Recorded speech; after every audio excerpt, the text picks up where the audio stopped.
30 দিনের রক্তদান শিবির এটা প্রথম বছর নয়, এটা নিয়ে চতুর্থবার।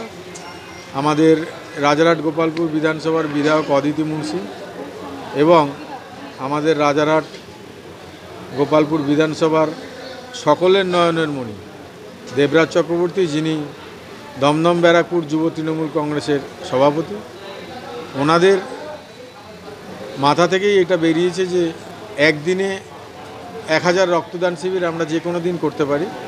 সেটা না করে এই একদিনে অনেক রক্ত সংগৃহীত হলে কি হয়, কি হয় তাতে করে ব্লাড ব্যাংকে সেইগুলো স্টোর করার একটু অসুবিধা হয়। তাই 30 দিনে 30টা রক্তদান শিবির করার ওনাদের ইচ্ছা ছিল। সেই 30 দিনে 30টা রক্তদান শিবির করতে গিয়ে আমরা এটা নিয়ে চতুর্থবার রক্তদান শিবির করলাম।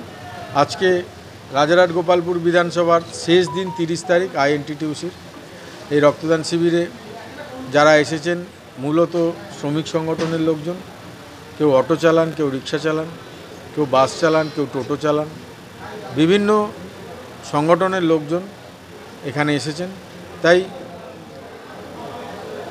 এই গরমের মধ্যে আজকে সোমবার সকালবেলা প্রত্যেকেরই কাজ থাকে, সোমবার অফিস যাত্রীরা থাকে, তাদেরকে পৌঁছে দেওয়া তাদের একটা ডিউটি।